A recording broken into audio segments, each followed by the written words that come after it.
Aris selaku Ketua DKM Masjid Jami Al-Arif, juga kami hormati Bapak Ketua RW Pak Hidayat Nur, dan juga para tokoh masyarakat, juga yang kami hormati guru kita Ustaz Al-Karam Pak Kiai Ustur, yang insyaallah akan menyampaikan tausiahnya kepada kita semua. Dan juga yang kami hormati seluruh jamaah Masjid Jami Al-Arif, semoga kita semua yang hadir pada hari ini insyaallah mendapatkan ridho dari Allah Subhanahu wa taala. Baik, tidak berpanjang kalam, marilah sama-sama kita menyimak tausiah dari ustaz kita Al-Ustaz Al-Mukarram Pak Kiai Ustur. Untuk waktunya kami silakan.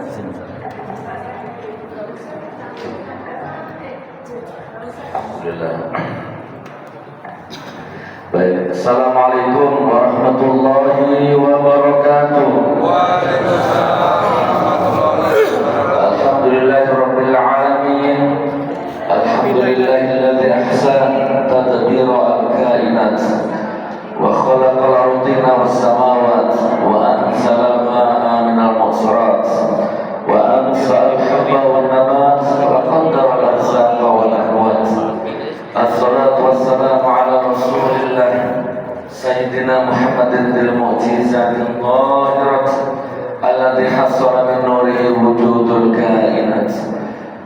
Wa qala rabbi ishrah li sadri wa yassir li amri wahlul 'uqdatam min lisani yafqahu qawli. Qala Allah ta'ala fi kitabil karim, a'udzu billahi minasyaitonir rajim. Wa may yattaqillaha yaj'al lahu makhrajan wa yarzuqhu min haitsu la yahtasib. Wa may yatawakkal 'ala Allahi fa huwa hasbuh. Innallaha balighu amrihi qad ja'ala Allahu likulli syai'in qadra. Shadaqallahu 'azim, amma ba'du. Bapak Ibu yang dimuliakan Allah, saya percepat seremonialnya. Intinya terima salam taklim saya, salam hormat saya, salam santun saya untuk semua yang hadir sini. Wabil khusus sahibul bait, sahibul karamah wal ma'unah wal fadilah, Ketua DKM Masjid beserta jajarannya, ya. Wabil khusus lagi Al-Ustaz imamnya, Masya Allah, ya. Kalau diimami dengan bacaan seperti tadi, siapa yang ada khusyuk, Pak? Ya.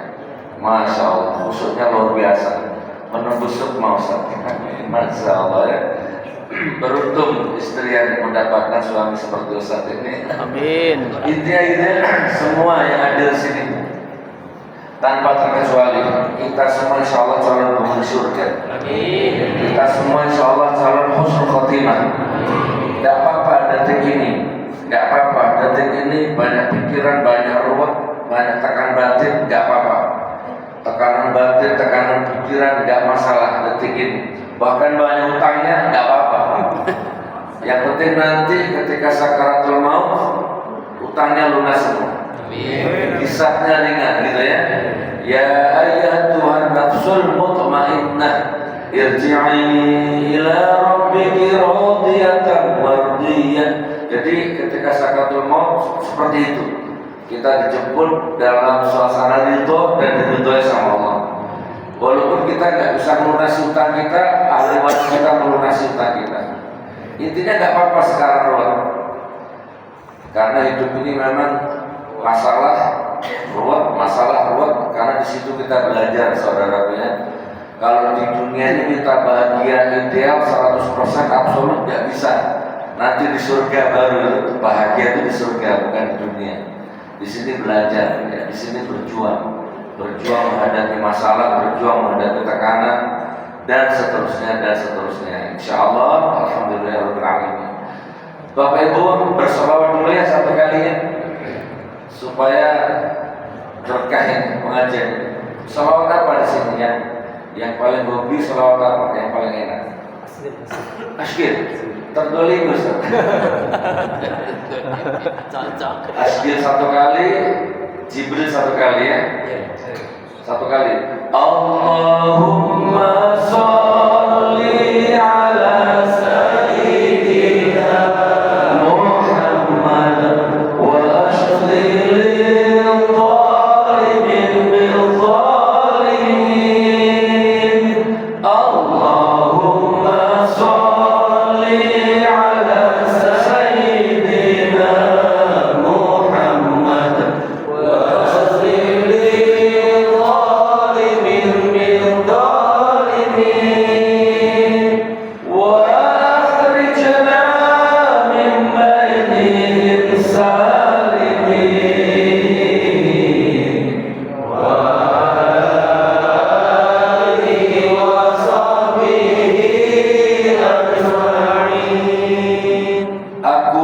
dizalimi ya Allah, aku difitnah ya Allah, aku ditipu ya Allah, aku dikoyak-koyak nama baikku ya Allah, dibuang-buang, diusir-usir, dikhianati ya Allah.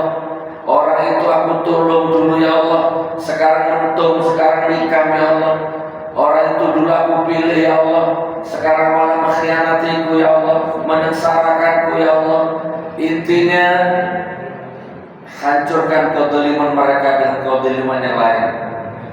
Jadi jangan sampai aku mengotori tangan dan mulutku untuk menghancurkan mereka, hancurkan mereka dengan kezalimannya sendiri.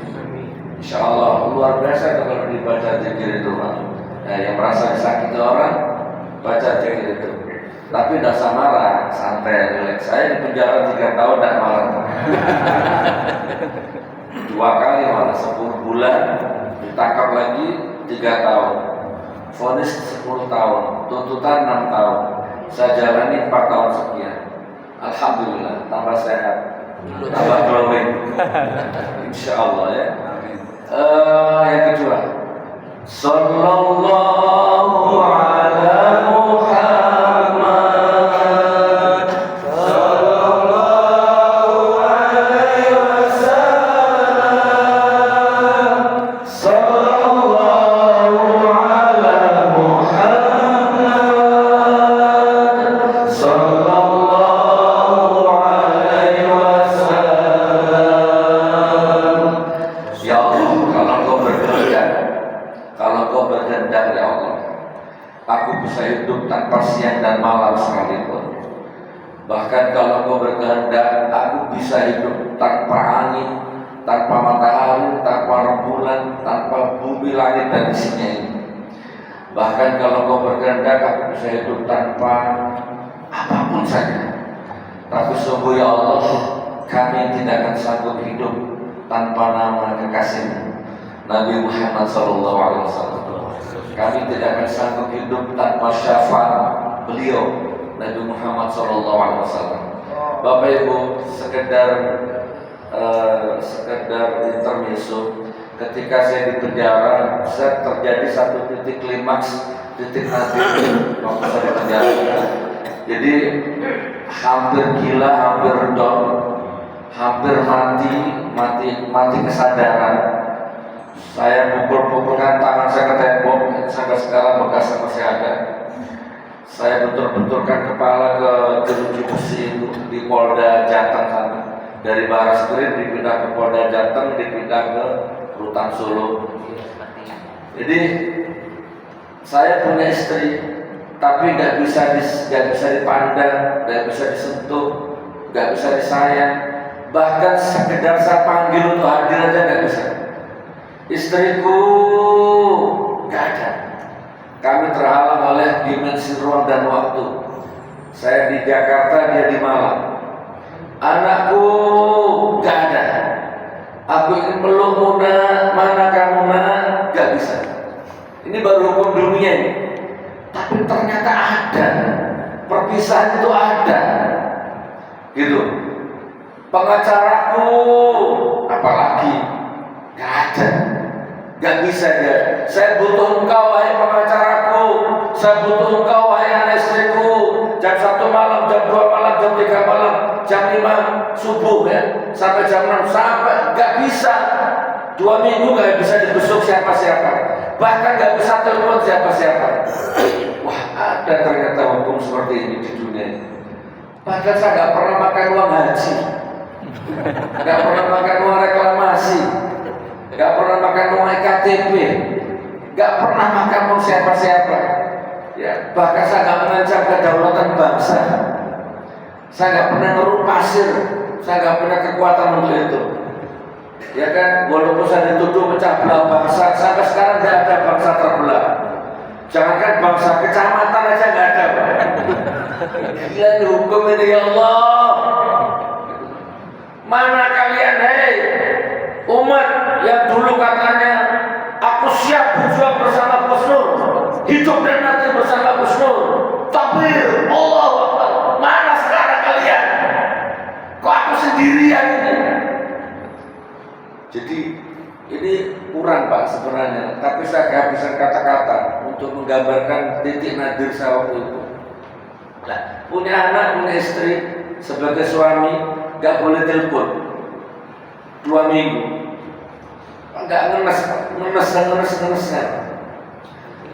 Ternyata di titik yang paling nadir itu tiba-tiba saya sebut satu nama dan aneh, demi Allah aneh. Begitu namanya disebut, lah kok tiba-tiba sel kamar kok terasa teduh, terasa sejuk. Loh kok aneh ya, terasa damai. Gak bisa dilukiskan, tiba-tiba ubun-ubun ini seperti disiram es. Dingin. Kayak handphone dicas gitu Bapak Ibu. Apa itu? Subhanallah. Rasanya enak gitu. Tiba-tiba saya gak butuh dunia dan isinya ini. Asal ada ridhomu ya Allah, asal ada ini. Jadi saya panggil satu nama itu, seolah-olah nama itu menembus tembok penjara. Istri dan anakku tak panggil gak bisa datang. Nah ini namanya tak panggil kok seperti hadir depan saya. Ini halu atau apa, tapi kok rasanya nyata. Siapa namanya itu? Ada satu nama yang saya panggil dan itu akhirnya membuat saya bertahan. Bahkan ketika saya ditawari Gus Nur, kalau bisa minta maaf, Gus Nur bebas. Saya nggak mau minta maaf. Saya lebih baik di penjara daripada minta maaf. Kecuali nanti kalau di pengadilan terbukti bersalah, saya mau minta maaf. Karena saya sampai detik ini yakin ini amar ma'ruf nahi munkar dan ini mengajak kebaikan, mencegah kemungkaran, dan ini risiko. Tiba-tiba saya ingat Nabi Yusuf. Kurang baik bagaimana beliau di penjara. Bahkan tuduhannya pelecehan istri orang. Nabi Yusuf bahkan fakta persidangan enggak bersalah. Saksi-saksi yang didatangkan oleh pihak perempuan Zulaikha justru semua memeringankan Nabi Yusuf. Tidak bersalah, tapi tetap dihukum. Itu sampai 9 tahun. Saya tiba-tiba teringat Buya Hamka. Beliau orang baik di penjara. Bahkan beliau mensolati orang yang menjarakan dia, saking baiknya. Saya tiba-tiba teringat Mbah Hashim Asy'ari, Hadratus Syekh, mulia, wali, ya kan, di penjara, bahkan dicabut bukunya, gara-gara gak mau nunduk sama rezim Jepang waktu itu. 4 bulan dari Mojokerto ke Yaman dipindah sampai Surabaya, dipindah-pindah. Saya jadi teringat Imam Syafi'i, dan yang tadi beliau sholat subuh imami pakai kunut, berarti kita mazhab Syafi'i. Imam Syafi'i di penjara 70 kali dicambuk. Saya ingat Imam Malik, Imam Ahmad semua di penjara. Saya ingat Sayyid Qutb bahkan digantung sana di Mesir sana. Banyak sekali ternyata tokoh-tokoh masyhur yang hidupnya memang di penjara. Jadi akhirnya saya enggak, nanti aja lah, kalau saya terbukti salah, saya minta maaf.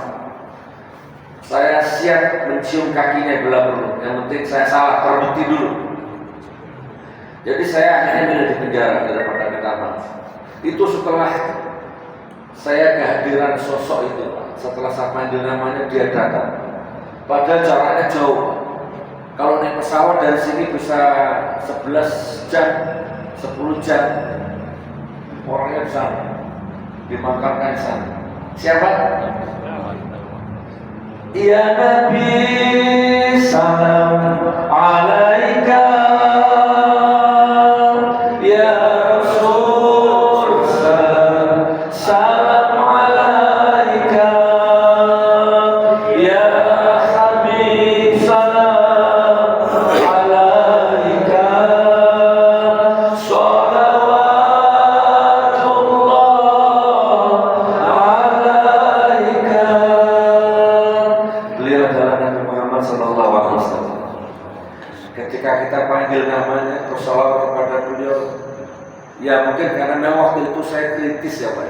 Beda kalau dibaca di sini sama di penjara, beda Pak efeknya. Saya ulang ya, dibaca di masjid sama di penjara beda efeknya, dampaknya beda. Kalau ingin bukti sana penjara, soalnya lain. Saya tuh ya Allah, ya sudahlah ya Rasulullah, salahkan kau ya Rasul, 100 tahun nggak apa-apa, sudah tak jalan sudah. Gitu ya. Padahal jauh Pak, dia di Rontok, saya di baris krim. Jauh. Tapi tapi beliau bisa menembus dimensi ruang dan waktu. Makanya saya nggak bisa cerita secara detail, tapi intinya berat di penjara. Mikir diri sendiri, mikir keluarga, anakku mangan opo, bojoku piye, muter-muter otak, tapi semuanya selesai dengan sholawat kepada Nabi. Bahkan teman-teman saudaraku ya, dalam kondisi di penjara, saya dikejar hutang 175 juta dan dijatuh tempo 3 minggu, pokoknya kurang dari sebulan. Jadi saya itu beli tanah, notarisnya nggak boleh lunasi memang waktu itu. Gus Nur nggak usah dilunasi, bayar separuh aja. Nanti kalau sertifikat jadi baru dilunasi. Ya 8 bulan lah. Ya sudah, notaris saya penjual, tanda tangan saya DP pulang. 8 bulan, 9 bulan sertifikat jadi. Ternyata 3 bulan saya ditangkap polisi itu, Pak. Tuduhannya ya itulah undang-undang ITE ya. Nah, kira-kira pas di baris krim tiba-tiba notaris telepon, istri telepon, sertifikatnya jadi, lebih cepat. Yang punya tanah minta dilunasi, minta waktu 3 minggu, 175 juta. Dalam kondisi di penjara itu besar, Pak, banyak itu, dan durasinya mepet. Ya udah, sampai dengan mama, cek saldonya, kalau nggak ada coba buka catatan. Berapa uangnya ada di luar, tarik semua, bla bla bla bla. Intinya nggak nutut, nggak bisa, buntu akalnya. Belum pesantren yang di Palu. Saya punya pesantren di Palu, 3 lantai. Ketika dia di YouTube pesantren Gus Nur, dulu viral karena waktu gempa itu lulu lantah sekitar pesantren itu. Qadarullah pesantren saya utuh, satu dil bangunan pesantren saya itu aja yang utuh. Bahkan hotel Westminster di belakang pesantren saya itu, kalau jalan kaki itu sampai itu lulu lantah dengan tanah. Pesantren saya utuh, bahkan dijadikan posko relawan. Seluruh dunia ngepost di pesantren saya. Itu 40 sampai 50 juta tiap bulan, Ustadz, saudaraku, operasionalnya. Listrik, token, gaji ustadz, gaji marbot, karena itu gratis tuh pesantren saya. Bahkan tidak subsidi silang. Anaknya orang kaya bayar, anaknya orang miskin gratis gitu. Tidak, anaknya orang kaya bayar gratis, anaknya orang miskin gratis. Semuanya gratis. Sampai jadi ada tulisannya gratis. Saya mengamalkan surat Muhammad ayat 7. Ya ayyuhalladzina amanu in tansurullaha yansurkum. Siapa menolong agama Allah, Allah pasti menolong. Makanya saya amalkan ayat itu walaupun satu ayat. Jadi suatu ketika ada wali santri, ada orang tuanya santri nemu saya, salah satu pejabat Pemda, Gus Nur ngasih amplop, ini sedekah Gus Nur. Loh ibu, kan ada tulisannya gratis. Loh, ya enggak apa-apa Gus Nur, kan anak saya ngaji di sini, ini sedekah. Enggak bisa ibu. Ini kalau saya terima, berarti tulisan gratis itu batal. Apapun alasannya, Bu. Masa saya harus hapus itu? Ah, sudah Ustaz, lalu manggil Ustaz. Sudah Ustaz, tidak boleh begitu, Le. Ada lenya, tidak boleh begitu, Le. Nolak rezeki. Bu, ini bukan nolak rezeki, ini komitmen, Bu. Beda, Bu. Saya hargai, tapi tetap orang Palu itu maksa. Kalau Ustaz yang mau terima ini, berarti anak saya nggak usah ngaji di sini. Misal kakak keluarin amplop, kalau dimasukkan lagi itu gimana rasanya? Ini sama-sama benar sebenarnya. Akhirnya saya panggil Ustaz-Ustaznya. Ustaz, dan terima uang ini belikan sembako, dimakan anak-anak. Itu komitmen. Orang itu dipegang omongannya, orang itu dipegang komitmennya. Ya, laki-laki itu dipegang tanggung jawabnya. Laki-laki itu bukannya bisa mengalahkan 1000 orang. Laki-laki itu bisa hebat kalau dia bisa mengalahkan egonya di depan istrinya. Kalau dia bisa mengalahkan egonya di depan bapak ibunya. Kalau dia bisa mengalahkan egonya di depan anaknya, itu baru hebat, Pak. Komitmen, saya hanya komitmen aja. Nah, jadi pesantren 40 sampai 50 juta setiap bulan. Kita sendiri yang berjuang. Dengan izin Allah ya maksudnya. Nah, tiba-tiba saya di penjara itu, saudara. Bagaimana? Harus melunasi utang 175 juta. Pesantrennya bagaimana?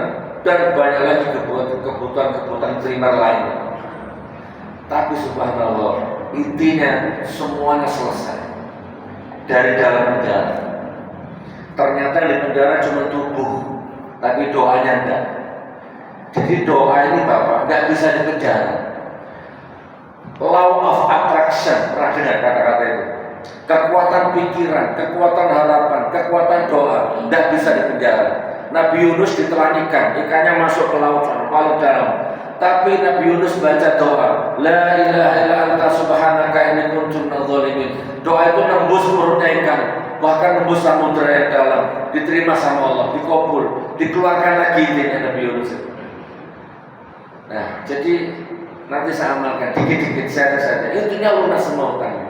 Wa yarzuqhu min haitsu la yahtasib. Nah, coba angkat tangan. Siapa di ruangan ini yang tidak punya utang? Angkat tangan. Yang tidak punya utang. Nah, punya semua ya. Kawan ya.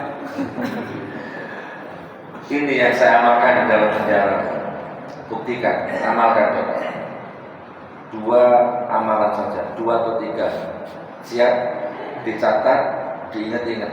Kalau ada kertas catat, kalau ada handphone dicatat, kalau enggak dicatat di pikiran. Ini yang saya amalkan.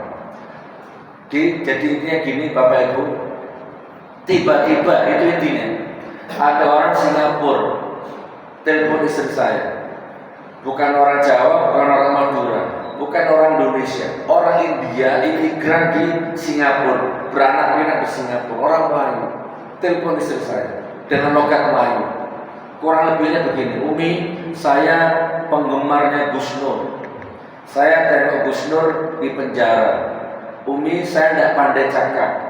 Singkat saja, saya punya 4 pertanyaan sama Umi, tolong dijawab. Dan Umi tak usah curiga sama saya. 4 saja pertanyaan saya. Pertama, Gus Nur punya hutang atau tak? Itu pertanyaan pertama, Pak. Ya dengan bingung, Umi istri saya dia jawab, punya Tuan. Berapa? 175 juta. Itu untuk apa? Nebus sertifikat Tuan. Rumah sekarang kita tempati itu belum lunas tanahnya. Oke, tak payah. Yang kedua Umi, Gus Nur, apa pertanyaan Tuan? Itu rumah saya tengok di YouTube. Jadi dia tuh ngikutin di YouTube saya, Pak. Saya sering tengok di rumah YouTube tuh Gus Nur punya mobil. Itu kredit apa lunas? Itu lunas Tuan. Kita tak suka kredit. Keluarga kita anti kredit, apalagi riba. Mending dah punya rumah daripada kredit. Riba maksudnya ya. Mending ngontrak daripada, tapi ini jangan ditiru, nggak apa-apa. Ini baunya riba semua nih kan. Mending jalan kaki daripada punya mobil tapi kredit riba. Mending mobil bekas ya tapi berkah daripada mobil baru tapi riba. Nah sudah terlanjur nggak apa-apa, lanjut aja ya. Nanti diselesaikan, gitu ya. Nambah mobil 2, 3, 4, 5 tapi nggak riba gitu loh ya, insya Allah. Nah pertanyaan yang ketiga, Umi saya mau tanya, itu pesantren yang di Palu macam mana? Istri saya jawab, kalau 2 bulan, 3 bulan insya Allah aman Tuan. Tapi kalau selanjutnya saya tak tahu. Berapa itu biayanya? 50 juta. Oke, besok saya transfer 6 bulan, 50 kali 6. Oke, yang terakhir ini, Gus Nur ada rekening tidak di penjara? Ada Tuan, nomornya petugas. Oke, salam sama Gus Nur. Mulai sekarang jangan makan jatah dari penjara. Saya transfer 150.000 per hari sampai Gus Nur bebas. Ditransfer lunas. Surat At-Tolak 2 dan 3 yang saya baca tadi. Wa may yattaqillaha yaj'al lahu makhraja. Barang siapa bertakwa kepadaku, aku kasih jalan keluar dari semua masalahnya, dan aku kasih rezeki dari arah yang tidak disangka-sangka.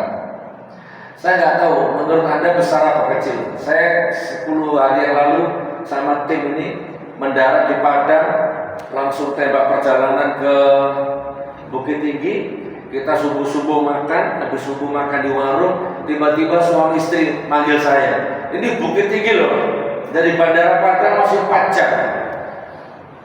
Assalamualaikum Gus Nur, suami istri. Waalaikumsalam. Kenalkan, saya Joni. Ini Gus Nur ya? Iya. saya dari New York terbang ke sini demi Gus Nur.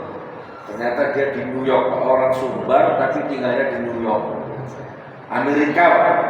Dikabari sama teman-temannya kalau Gus Nur mau safar di Sumbar, dia terbang rela untuk menghadiri acara pengajian saya.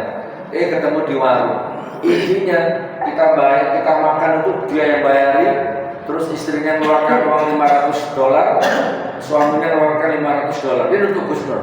$1.000 ya, 1.000 dolar US Amerika. Itu kalau dikurus 16 sampai 17 juta. Wa yarzuquhu min haitsu la yahtasib. Ada rezeki yang enggak ada hubungannya sama dirimu.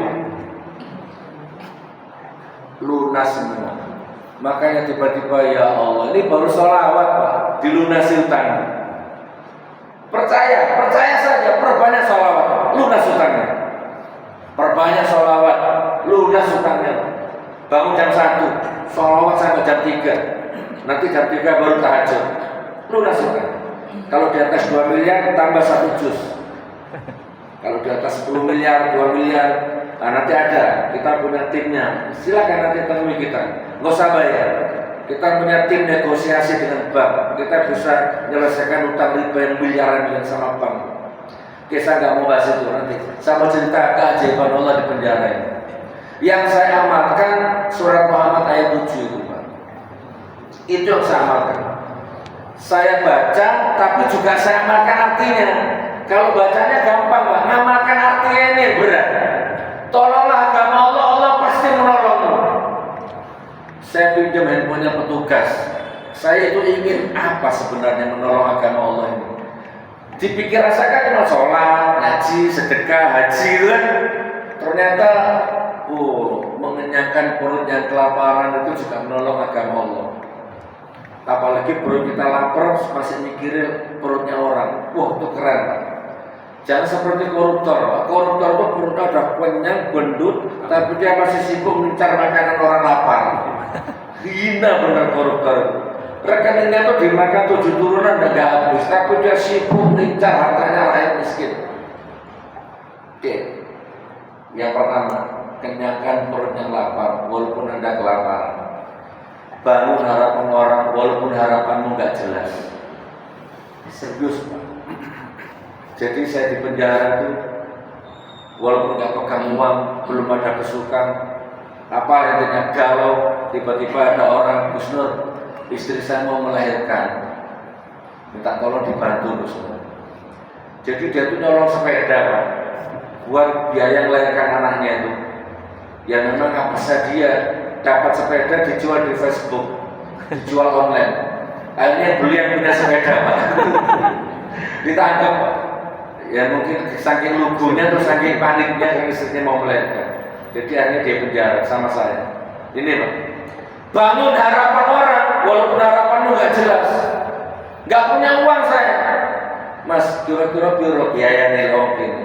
Katanya istri saya kalau bidan itu 1,5 juta belum obat dan lain-lain. Oke, kebetulan hari ini saya dapat rezeki. Tunggu di sini, tampilkan uangnya. Padahal gak ada rezeki Pak. Jadi kalau kita dicurhati orang, kalau nggak bisa bantu, ya udah bangun harapannya, bantu doa. Jangan terus, gue lapar mikirin perut lu, jangan Pak. Jangan terus beban kita ditumpahkan ke dia, jangan. Saya langsung masuk ke kamar saya pinjam uang kas. Jadi di kamar itu ada uang kas, karena tiap minggu ada iuran. Pinjam uangnya 2 juta. Saya serahkan ke dia. Nih untuk biaya kelahiran istrimu. Udah gak usah pikir, tak kasih aja. Kebetulan hari ini aku dapat rezeki besar. Ya rezeki utang Pak. Yes. Gak mungkin Pak kalau kita punya lapang seperti ini dan kita miskin, udah mungkin Pak. Akhirnya melahirkan istrinya. Tidak lama kemudian datang lagi, Gus Nur, anak saya SPP-nya apa namanya? Sertifikat. Sertifikat. Ijazah. Oh ya ijazah. Ijazah anak saya belum ditebus, SPP-nya 9 bulan belum bayar. Tolong Gus Nur. Berapa? 900 sekian. Oke, bismillah. Ketika mau saya bayar, ada petugas yang larang. Jangan Gus, hati-hati. Ini maling semua ini. Bajingan semua ini. Hati-hati Gus. Ditipu nanti. Nah, akhirnya sama petugasnya, dimintai alamat sekolahnya, dimintai nama gurunya, sama nomor teleponnya, sama nama anaknya. Akhirnya ditelepon, dicek dulu, ternyata benar. Kita bantu, bangun harapan orang walaupun harapanmu nggak jelas. Nih satu yang terakhir. Lalu apalagi Ustaznya? Tapi begini, siap kira-kira menolong agama Allah siap? Nyawa taruhannya nggak apa-apa. Bangun algoritmanya. Jadi gini loh. Nah ini saya agak slow motion ini. Anda ditagih utang 500 juta, jatuh tempo 1 bulan. Siapa namanya? Supomo. Pak Supomo, bayar utangmu 500 juta 1 bulan. Awas kalau nggak bayar, tak laporkan polisi, tak upload di Facebook misalkan. Terus Pak Supomo ini mikir singkat, potong kopas 500 juta sebulan, dihitung omsetnya. Wah nggak cukup ini. Ya Allah, jangankan sebulan, 1 tahun belum tentu bisa kalau 500 juta itu. Nah itu logikanya begitu. Lah kalau secara logika sudah nggak bisa, ya sudah tempuh jalur non logika. Anda pernah kenal algoritma, namanya algoritma? Pernah dengar kata-kata algoritma? Kalau Anda buka TikTok, Facebook, YouTube-nya Anda buka, Anda lihat video mic misalkan ini, wah ada mic bagus ini, Anda lihat, Anda like, maka nanti berandamu akan dipenuhi video-video mic yang lainnya. Itu namanya algoritma. Coba klik video senam, maka berandamu akan dipenuhi video senam. Padahal Anda cuma lihat satu video senam satu. Lah kok ternyata sekarang banyak video senam yang datang ke sana dengan sendirinya. Itu namanya algoritma. Ternyata algoritma Allah juga ada. Nah, Pak Supomo, ya sudahlah, 500 juta sebulan. Kayaknya tidak mungkin ya Allah. Nah, sekarang gini aja. Pakai duit ini yang kantor saya. Dari mana duitnya? Nah, ini umpama ini ya, ini umpama. Dijawab dengan hatimu. Tiba-tiba Pak Supomo punya uang 100. Dikejar utang 500 juta, harus bayar 1 bulan, harus lunas. Tapi punya uang 100 ini. Gimana kalau uang 100 ini, kalau dimasukkan ke bank, kira-kira 1 bulan bisa jadi 500 juta? Tidak bisa ya? Bisa. Absolut? Pasti ya? Nah sekarang bagaimana kalau 100.000 ini kita belikan nasi uduk? Jadi berapa bungkus? 10. Bu, beli nasi bungkus 10 bungkus, dapat 10 bungkus. Langsung sedekahkan kepada 10 orang yang kelaparan. Kira-kira jadi berapa ini? Al-Baqarah 261. Kalau kamu membelanjakan hartamu di jalan Allah seperti nanam satu bibit itu tumbuh 7 tangkai, masing-masing tangkai berbuah 100 keberkahan. Maka kalau Anda lakukan ini, insya Allah besoknya lagi dapat rezeki lagi 20.000. Daripada dibelikan rokok, belikan nasi uduk 2 bungkus lagi, kasihkan lagi ke orang. Tiba-tiba besok lagi ada orang lagi, Pak Supomo, tolong Pak Supomo, saya tidak punya duit, bantu saya bla bla. Sabar. Bagaimana kalau nanti sore? Sekarang saya belum punya, nanti sore saya ada rezeki. Ini umpama menghibur hatinya orang. Tapi sementara yuk kita baca Al-Fatihah bareng-bareng yuk. Al-Fatihah misalkan ini, podo kediri, podo ngiri ini bisa. Waladhdallin amin. Dan insya Allah nanti sore ya saya bantu. Nah nanti sore, Pak Supomo sibuk cari pinjaman untuk bantu orang ini. Jadi Pak Supomo sudah nggak ingat itu yang 500 juta itu, karena dia sibuk membangun algoritma langit. Wallahi Pak, amalkan ini. Tidak tahu apa nyampe apa enggak ini ilmu ini, tapi memang ini kenyataannya. Anda sibuk membangun kebaikan-kebaikan, ternyata mau jatuh tempo, mau mendekati hari akhir, ternyata ada rezeki Pak. Tahu-tahu Pak Supomo kaget, loh kok lunas utangku ternyata 500 juta. Siapa yang lunasi? Wa yarzuqhu min haitsu la yahtasib. Ada ribuan miliaran triliunan cara nanti Allah lunasi.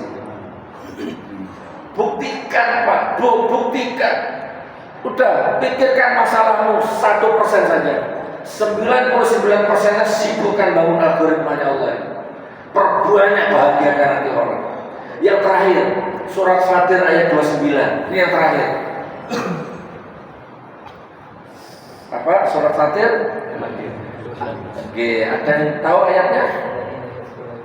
Masya Allah, hafid Quran beliau ya. Sebelum selain beliau, Fatir 29, kasih hadiah umroh. Apa? Innal ladzina yatluna kitaballahi wa aqamus shalat wa anfaqu mimma razzaqnahum sirran, rahasia. Nikasir ya. Wa alaniyatan yarjuna tijaratan lan tabur. Perhatikan, saya baca artinya pelan-pelan. Sesungguhnya, ini Pak, ini yang saya amalkan Pak. Sesungguhnya barang siapa yang baca Quran, yang sholat, yang sedekah, terang-terangan atau sembunyi-sembunyi, maka dia sedang berniaga denganku, kata Allah. Dia sedang membangun hubungan bilateral denganku, kata Allah. Dia sedang berbisnis denganku, kata Allah. Yang aku jamin tidak akan pernah rugi. Untung terus, laba terus. Oh, ternyata baca Quran itu untung, Pak. Hadisnya sahih, Bukhari Muslim. Barang siapa baca Quran 1 huruf 10 keberkahan. Dan itu masih dilipat gandakan terus sama Allah keberkahan itu. Bismillahirrahmanirrahim. 19 huruf. Udah hitung sendiri. Yasin 2 huruf. Jadi mulai sekarang jangan pernah libur baca Quran walaupun 1 hari. Pak, Bu, saya tekan 3 kali. Jangan pernah libur baca Quran walaupun 1 hari. Jangan pernah libur baca Quran. Jangan pernah libur baca Quran. Sesibuk apapun. Bismillahirrahmanirrahim. Afwan Ustaz, saya haknya nggak bisa bersih. Ini lagi radang. Ar-Rahman.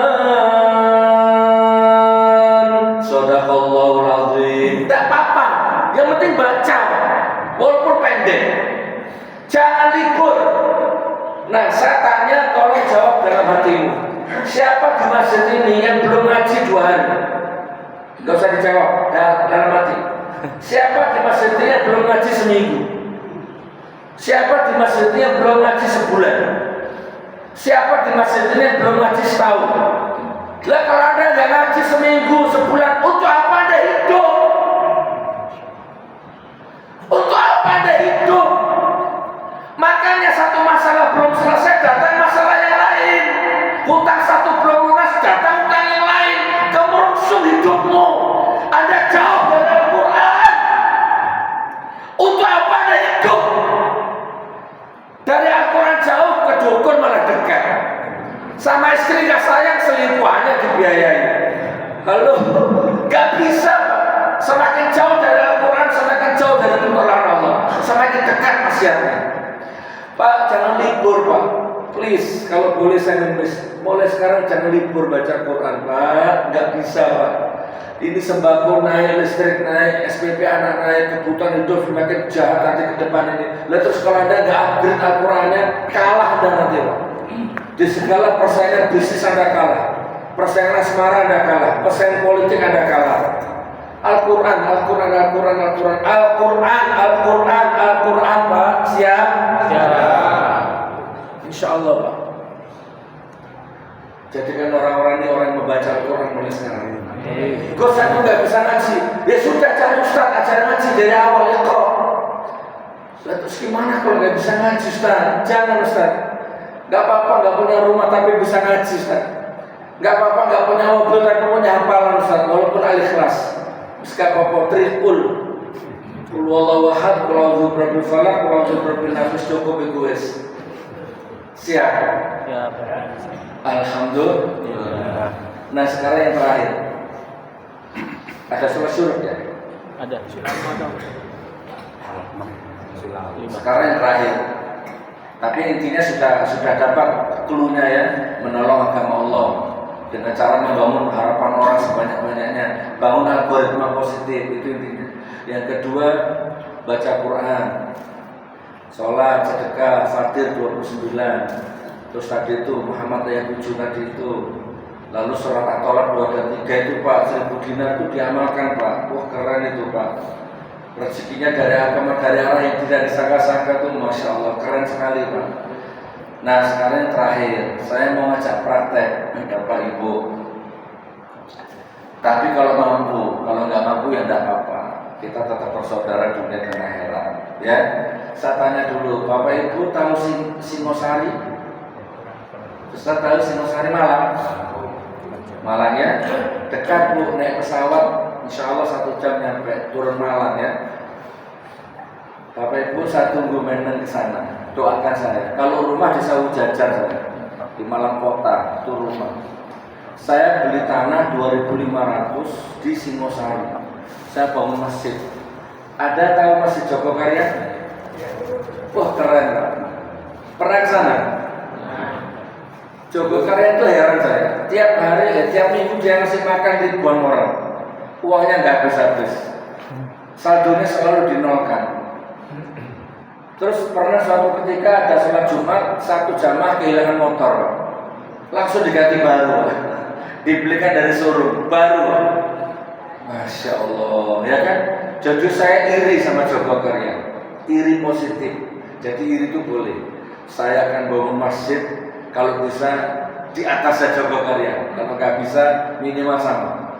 Jadi akhirnya qadarullah dikasih rezeki, saya beli tanah di Singosari. Saya bangun masjid.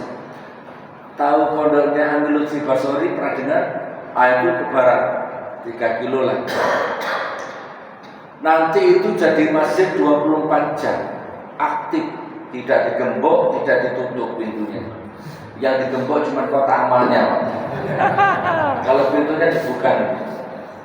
Ada dapur umum, wisata religi. Serius Pak, Om, yang dipegang omongannya orang dia, pegang omongan saya. Kalau ke Malang, ke Surabaya, apalagi ke Malang, kabari saya. Dan tidak usah tidur di hotel. Singgah di masjid saya, di sana ada kamar yang bagus. Insya Allah ya, jadi tamu kehormatan saya. Nah, waktu bangun, tiba-tiba saya ditangkap. Pas kubah Pak, langsung macet total, hampir 3 tahun. Alhamdulillah kemarin saya bebas tanggal 27 April. Saya genjot lagi, safar dakwah. Jadi ini sudah 2 minggu ya, Nak? 3 minggu aja. 3 minggu ya. Coba teman. Semalam, Surabaya, Padang sudah 2 kali. Ini sejak Jabodetabek sekarang 2 kali juga. Ini besok kita tolak ke Solo. Berapa? 4 hari di Solo.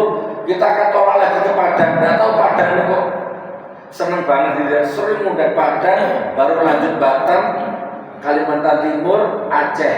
Tadi malam baru dapat jadwal lagi di Palu. Jadi kayaknya 3 bulan ke depan ini non stop ini. Doakan ya, mudah-mudahan selamat. Saya lagi safar dalam rangka menyelesaikan masjid saya di Singosari itu. Doakan teman-teman. Nah sekarang tak putar video, kurang lebih cuma 1 menit durasinya. Dilihat, Bismillah, ini masjid saya dan ini istri saya. Mudah-mudahan ya, kalau yang baru. Coba teman-teman dilihat ya. Yang update. Oh iya, yang update, yang ada istri saya. Istri saya cuantiknya luar biasa. Masya Allah. 1 menit ya. Nah ini. Assalamualaikum warahmatullahi wabarakatuh. Jumpa lagi dengan saya Umi Ami dan juga Mbak Lia di Masjid yang 13 Seriaman tadi hari Selasa tanggal 12 Nah ini masjidnya. Nah ini adalah orang terupdate. Jadi hari ini udah kelihatan ya Bu ya, Masya Allah. Nanti saya kasih videonya lewat WA Bu. yang sudah digunakan Di Sulaya nggak bisa. sholat Jumat Di Sulaya.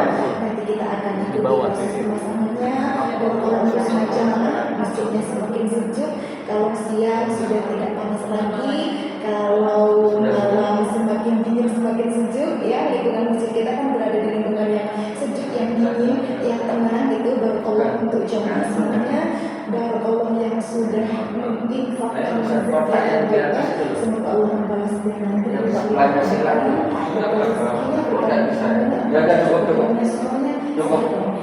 sambung doanya juga untuk adik-adik yang sedang melaksanakan sholat dakwah.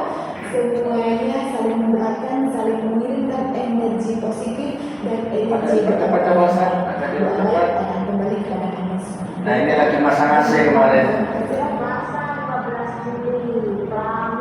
Juli.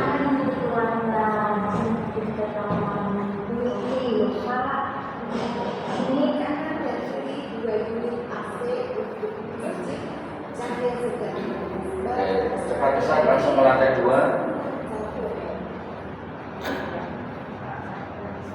Nah, artinya gitu. Saya tunggu ya mainan ke Simasari ya. Dan mulai sekarang saya tunggu doanya. Kalau tahajud apa ya Allah selesaikan masjidnya Gusdur ya Allah. Saya mau cari halal masalahnya. Kalau yang subhat banyak Ustaz. Tinggal telepon pejabat selesai tuh. Tapi kan nggak mungkin lah ya. Nggak mungkin. Nah sekarang gini Ustaz. Saya punya sertifikat sama surban seperti ini. Apa Ustaz?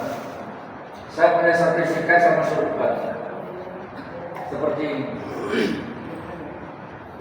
Nah ini ada foto saya Ibu sama surban. Nanti saya kasih nomor handphone pribadi saya. Terus saya kasih bonus makan bareng saya. Kita masih 3 hari di sini, 4 hari. Makan bareng sama saya nanti ya. Itu bonusnya. Makannya di mana Gus? Makannya di rumahnya sampean aja. Jadi yang masak sampean gitu ya. Nanti telepon saya, nanti saya ke rumahnya sampean makan-makan di situ gitu ya. Bismillah. Ustaz, kemarin intinya saya safar keliling ini hari ini. Alhamdulillah sudah dapat sekitar pertama 200 juta ya. Coba 200 juta atau yang sekarang ini sudah dapat 125 tambah 70 berapa? Intinya sudah 300 juta, 300-an lah kami dapat ini. Alhamdulillah ya. Jadi untuk finishing lantai 2 saja per hari ini masih kurang sekitar 90-an juta. Baru selesai nanti lantai 2 itu. Nah, saya hanya butuh 5 orang saja. 5 orang. Kalau bisa, kalau kuat hati mah katakan. Kalau nggak kuat nggak apa-apa. Kita tetap bersaudara dunia akhirat. Ya, 5 orang. Saya kasih kenang-kenang surban, nomor handphone, sertifikat dan makan bareng saya. Kira-kira ini, kalau Anda tadi kan sudah dengar tadi motivasinya, bangun harapan orang itu kan. Nah coba sekarang bangun harapan saya gitu ya. Kira-kira kalau satu orang berinfak umpama ini 5 juta saja untuk masjid, bukan untuk saya. 5 orang saja. Kira-kira ada kuat nggak kira-kira hatinya? Nggak usah bayar sekarang, nanti besok nggak apa-apa. 2 hari nggak apa-apa. 3 hari nggak apa-apa. 1 bulan, kalau 1 bulan kelamaan Pak, tukangnya bayarannya harian soalnya Pak. Bu, Bapak umpama saya ketuk hatinya ya. Sedekah 5 orang, 1 orangnya 5 juta. Sanggup nggak kira-kira bantu safar saya untuk pembangunan masjid di rumah saya? Ada kira-kira berani nggak yang angkat tangan? Ada? Nggak usah bayar sekarang. Saya pernah bangun rumah belum selesai, tiba-tiba ada orang minta dibangunkan rumah. Ketik di YouTube nanti ya, Gus Nur Bedah Rumah Madura gitu. Itu 2 orang saya bangun rumahnya karena roboh Pak. Yang satu muadzin, yang satu ustaz. Tapi nggak punya, fakir miskin, hancur rumahnya. 2 tahun lebih kata. Akhirnya kita selesaikan dulu, walaupun salah dibangun belum selesai. Bismillah ya. Walaupun mungkin sekarang izin-izin jangan tersinggung. Mungkin sekarang tanggungan Anda banyak mungkin ya. Mungkin mobil jatuh tempo, rumah jatuh tempo, umpama ini. Siapa tahu dengan jalan ini Allah kasih jalan. Seperti cerita saya tadi. 5 juta, 5 orang. Ada Ustaz? Angkatan ada. Takbir. Bapak juga. Kok tadi garu-garu. 2 orang. Takbir. Ustaz sudah punya istri. Wah, alhamdulillah. Cukup 1 saja, enggak usah tambah.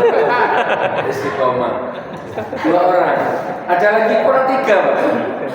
Berarti kalau 2 orang, kenapa 5 orang? Kalau 5 orang kan 20 juta. Jadi sudah diukur sama tim. Nanti kalau dapatnya segini, insya Allah masih cukup Nur, bla bla bla gitu ya. Kurang 3 Ustaz, ada. Antum Beb. Oh, garu-garu alis. Oh ya. 2 orang, 3 orang lagi Ustaz. Ada. Ibu. Alhamdulillah 3 orang. Yang lain kenapa Ustaz? Tidak punya uang, tidak kuat mental, kurang saldo atau pelit? Enggak ya? Atau mikir, saya hitung saldo. Ustaz, kalau saldonya Anda banyak, langsung angkat tangan itu enggak aneh, Pak. Kalau Anda enggak punya saldo, berani angkat tangan, bayarnya apa kata Allah nanti, itu baru keren. Dan saya enggak akan nagih loh. Kalau Anda lupa ya enggak apa-apa, ikhlas, enggak ada gosok di antara kita. Untuk apa kita silaturahim putus gara-gara urusan ini? Uang enggak penting, ini silaturahimnya yang penting nanti. Ya ini harganya kalau kita nabung cuma 100.000, nggak ada harganya. Tapi nanti uang tuh kalau masuk ke masjid bukan 100.000 lagi nanti, Pak. Insya Allah. 3 orang kurang 2 orang saja. Bismillah. Ada? 2 orang lagi 1 tuh. Ada Ustaz? Belum. Ya sudah. Bismillah. Kalau gitu yang 3 orang tapi yang 1 ibu ya, saya nggak berani ke sana. Caranya gimana nih? Oh ada tim ya. Tolong dibagikan ke sana. Ibu minta nomor handphone ya, nanti ada nomor handphone saya, ada nomor rekening, tinggal diantarkan ke beliau. Kalau ada suaminya di sini, diwakili suaminya tidak apa-apa malah. Ustaz, 2 orang ini izin foto sama saya, maju ke sini Ustaz. Buat memotivasi yang lain Ustaz. Bismillah, tidak apa-apa. Sini Ustaz. Masya Allah. Mana Ustaz? Mana Ustaz? Bismillah.